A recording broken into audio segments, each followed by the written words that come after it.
Hey everyone, 99% of you watching aren't subscribed. Let's change that. Hit that subscribe button, and at 1,000 subscribers, we'll drop special stories just for you. The grand hall of the celestial spire shimmered with unnatural light. Not sunlight. That was far too primitive. The light here was pulled from the dying cores of stars and filtered through quantum prisms that floated like insects above the throne. Every footstep echoed for miles across the polished obsidian floor, which bore the scars of 1,000 negotiations, duels, and executions. And at the heart of it all sat Empress Aradia Vex, the living sovereign of Zarathus and the 57 systems surrounding it. Her eyes, surgically replaced with twin black holes, regarded everything and everyone with eternal hunger. She did not rule by fear. She ruled by daring people to survive her. On this day, the hall was full. Word had spread across the outer rims. The Empress was offering a planet, an entire habitable, resource-rich planet. No bidding, no war, just a challenge, a game, her favorite kind of theater. They came, arms dealers from the phage colonies, pirate queens from the asteroid belts of Europrime, even one or two rogue AI in borrowed synthetic bodies. All of them craved Zarathus, the jewel of the outer reach. But the Empress ignored them all. Her attention was fixed on a man at the back of the hall. He arrived late, not by accident. Jalen Vire strolled through the crowd in a flight jacket that looked more like a patchwork of duct tape and regret. His boots left red dust on the pristine floor, the signature mark of those who'd wandered the old war zones of the Red Barons. His stubble was uneven, his grin too wide, and his only companion was a cracked AI core hanging from a wire at his hip, muttering obsolete search queries to itself. In other words, the perfect fool. I don't remember inviting a vagabond, the Empress said, reclining. Her voice was velvet over broken glass. Unless you're one of those philosophical assassins from Sector K-12? No, pity. Jalen stopped 20 feet from the throne and gave a lazy salute. Nah, no philosophy in me. I just heard you had a planet to give away. Figured I'd take it off your hands. Nice gesture, really. A ripple of amusement swept through the hall. One of the warlords openly laughed. Another reached for his plasma revolver, muttering about teaching disrespect. The Empress held up a hand. All fell silent. You want Zarathus, she repeated slowly. What would you even do with a planet, gutter child? I'd breathe its air, walk its ground, maybe build a bar. I hear the sunsets are famous, Jalen said with a grin. Also, I owe 3 different cartels a lot of money, and they don't chase you when you're a planetary sovereign. That made even the Empress smile. A sharp, curious thing. And you think it's that easy? She purred. Jalen shrugged. You're offering it, aren't you? That's got to mean the strings are entertaining. The Empress rose from her throne. The hall dimmed, as if the stars themselves held their breath. You can have my entire planet, she said, voice laced with venom and thrill. If you tame this predator. The crowd reacted at once. Even the warlords who'd stared death in the eye looked nervous now. The name Velthrex spread in whispers. The cursed moon orbiting Zarathus. The place where dozens had gone and none had returned. A beast lived there. Or something worse. Some said it wasn't native. Others claimed it was ancient Imperium biotech. Once designed as a weapon, now left to rot and evolve on its own. Jalen frowned. Tame? Not kill. She leaned forward, smiled dangerous. Kill it, and you prove you're a soldier. Tame it, and you prove you're more than a man. You're a legend, and I get the planet. And the planet, she agreed, and all its people, its cities, its sky. Throw in a working ship, and we've got a deal, he said, not blinking. The Empress laughed, genuinely this time. She snapped her fingers. A small, rust-scarred shuttle lifted from the hangar below the throne, floating mid-air in a grav field.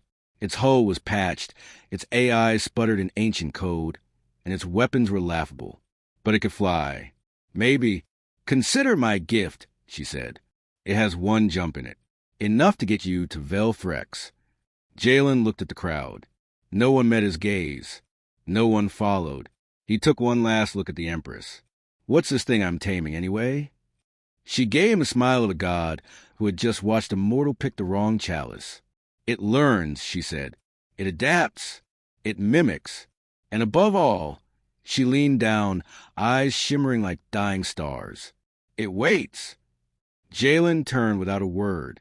He boarded the shuttle, his boots echoing with the weight of every suicide mission ever written in the annals of history.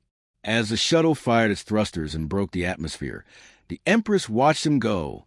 And then, to herself, she chuckled.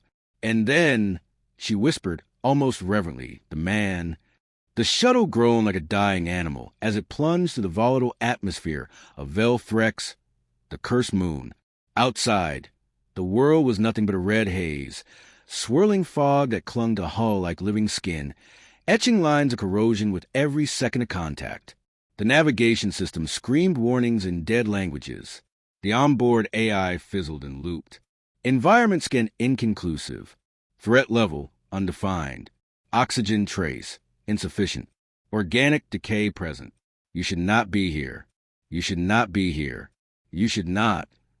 Jalen kicked the console. It shut up. He peered through the cracked viewport. What little he could see was wrong. The terrain below didn't follow any logic. Valleys turned upward into cliffs. Rivers flowed against gravity, and massive stone-like structures pulsed faintly with what looked like veins.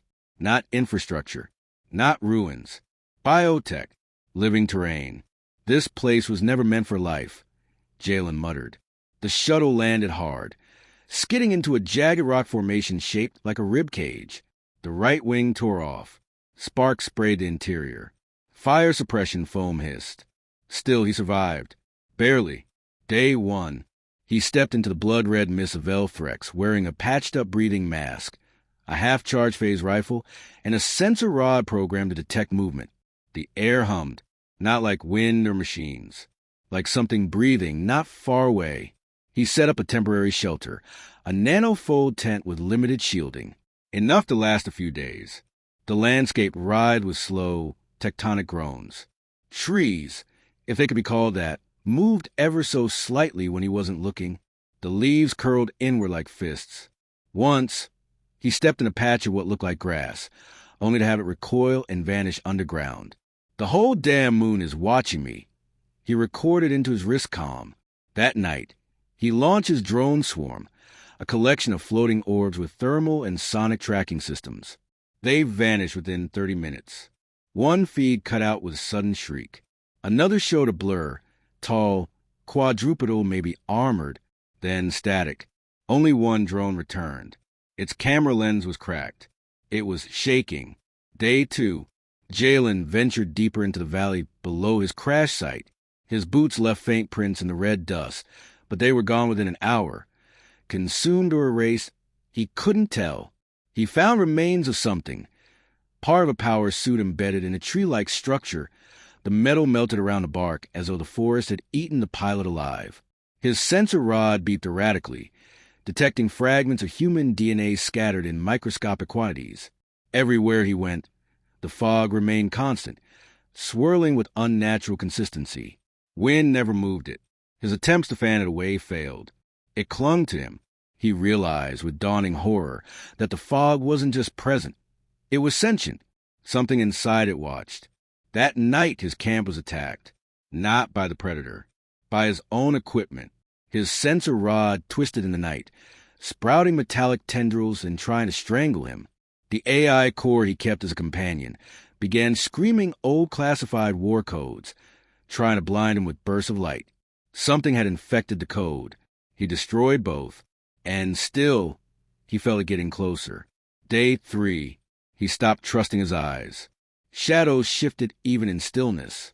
Once he saw a version of himself, identical, standing across a ridge, mimicking his movements 2 seconds too late. When he approached, it vanished like vapor. That evening, as he sat by his dying fire cube, something stepped into the clearing. No fanfare, no dramatic growl, just presence. Jalen stood slowly, rifle raised. The predator was taller than he expected. Around 3 meters, built like a panther made from carbon steel and organic muscle. Its limbs were too long. Its skin shimmered between metal and flesh. Runes glowed faintly beneath its surface like a star map etched into its body.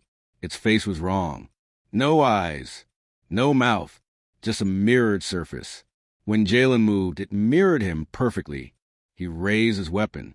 It did the same, only with a claw instead of a gun. He hesitated. It didn't. It lunged. The world became claws and impact. He rolled, fired point blank. The beam hit and reflected, grazing his shoulder. Pain shot through him. It was learning. Already, he scrambled, threw a flash grenade. It recoiled, not from the light, but from the pattern of the light. As he retreated into the fog, bleeding and half-conscious, he realized a terrible truth. It's not a hunter, he gasped into his recorder. It's a system, a living algorithm. It copies. It evolves. Every move I make teaches it more. He reached a shallow cave beneath a twisted rock formation and collapsed. Blood leaked from his side. His breathing mask cracked. He passed out to the sound of the predator pacing outside, not attacking. Waiting. Day 4? He awoke not dead. Someone, something, had wrapped his wound with bioluminescent fibers. His breathing mask was repaired with material he didn't recognize. His rifle was disassembled and placed at his side. The predator sat at the edge of the cave, silent, watching. Jalen stared back, then said quietly, "You're not trying to kill me." The creature didn't respond. "You're studying me." It tilted its head, and then, slowly, mechanically, it mimicked his nod. Jalen exhaled.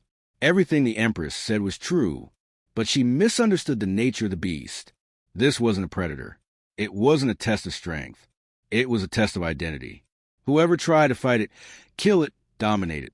They failed. They taught it violence, and it became invincible. But Jalen had survived, not by overpowering it, but by showing it something new. Now, for the first time in years, the creature waited for the next lesson. Jalen did not move when he woke. That in itself was a decision. The cave breathed around him, not metaphorically, but literally. The walls expanded and contracted in a slow, rhythmic pulse, exhaling faint motes of blue light with each cycle. Whatever material formed the cavern was neither stone nor flesh, but something in between, a hybrid grown rather than carved. The predator sat where it had been before, just beyond the cave's mouth, perfectly still, waiting. Jalen counted his breaths. 1, 2, 3. His pain was gone. Not dulled, gone. He flexed his fingers. No stiffness. No scar tissue. Whatever had wrapped his wounds had not merely repaired him, but optimized him. "You fix me," he said aloud. The creature's surface rippled faintly, as if processing the vibration of his voice. Beneath its metallic flesh hide, faint constellations of light shifted and reconfigured. It leaned forward slightly. Then it spoke, not with a mouth, with sound. "Fix me." The words were broken, layered atop one another in overlapping tones. Echoes of Jalen's own voice, stretched and distorted like a corrupted recording. He swallowed. "You're learning language now?" The predator tilted its head again. The motion was smoother this time, more intentional. "Yes, learning now." Jalen let out a slow breath. Fear was still there, coiled deep in his gut, but curiosity had begun to edge it aside.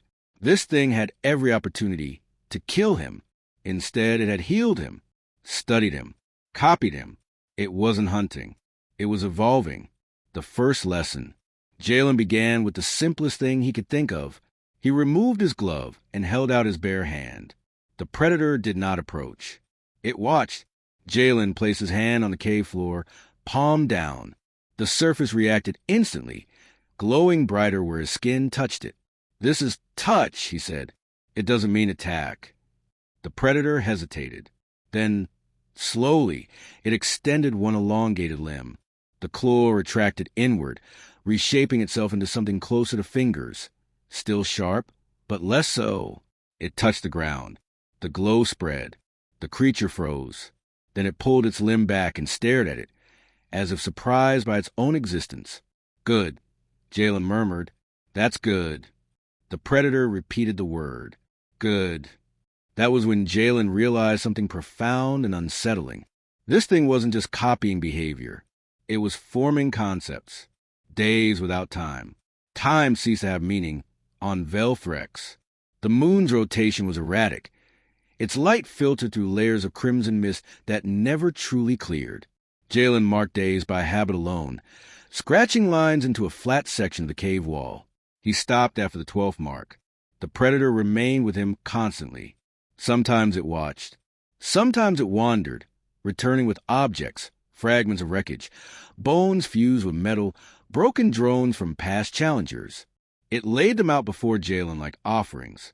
Curious, Jalen said once, examining a half-dissolved power core. You don't use tools. The predator's lights pulsed. Tools unnecessary. You are the tool, Jalen replied quietly. The creature went still, then asked slowly, haltingly, "What am I?" The question hit Jalen harder than any claw ever could. He sat down heavily on a stone growth and rubbed his face. "You're not what they say you are," he said at last. "You're not a monster. You're not a weapon. You're a system that was never taught when to stop." The predator absorbed this. "A system," it repeated. "Yeah, and systems can change." The mirror breaks. The breakthrough came when Jalen laughed. It was an accident. A short, bitter laugh after he tripped over a shifting root and landed flat on his back. The sound echoed strangely in the cave. The predator stiffened. Then it laughed too. The sound was wrong, layered, metallic, echoing from too many directions at once. But it was unmistakably laughter. Jalen stared. "Oh no," he whispered. "You're picking up that too?" The predator cocked its head, confused. "Emotion," it said. "Signal?" "Something like that," Jalen said, smiling despite himself. "It's communication without purpose." The creature considered this. Then it laughed again, softer this time. That was when Jalen understood the Empress's mistake. She believed the predator could be tamed. But taming implied dominance, control. This being didn't need a master. It needed a model, rewriting the code. One night, or what passed a night, the predator brought Jalen to a place deep beneath the moon's surface. The ground opened at its touch, revealing a vast chamber pulsing with light. At the center floated a core, not a machine, not a brain, a network, tendrils of energy and matter woven together, feeding data into the moon itself. "This is you," Jalen breathed. "Yes," the predator replied. "Origin, directive." "And what's the directive?" The lights flicker erratically. Survive, adapt, dominate. Jalen stepped closer. "That's why you were left here," he said softly. "They didn't want to turn you off. They wanted to forget you." The predator's form shuddered. "Directive insufficient." "Then change it," Jalen said. "You're not bound to them anymore." "How?" Jalen smiled faintly. "By choosing." The predator was silent for a long time. Then one of the tendrils withdrew from the network. The chamber dimmed slightly. A choice. A break in the loop. Not a leash, a hand. When they returned to the surface, the predator looked different. Its shape was more stable now. Less shifting metal, more defined form. Its movements carried intention, not reaction. It walked beside Jalen, not behind him. "You don't need to stay here," Jalen said one day, gazing at the red horizon. "You know that, right?" The predator followed his gaze. "Outside dangerous?" "Yeah," Jalen admitted, "but so is stagnation." The creature considered this. Then it extended its hand, not a claw this time, but something unmistakably human-shaped. "Together?" Jalen took it. Together? Far above them, beyond the blood mist and the broken moon, Zorathus glowed, unaware that its greatest fear was no longer a predator, but a person. They did not descend to Zorathus quietly. The moon had no ships, so they built one. The arrival. The sky over the celestial spire darkened not from clouds, but from shadow, massive and angular.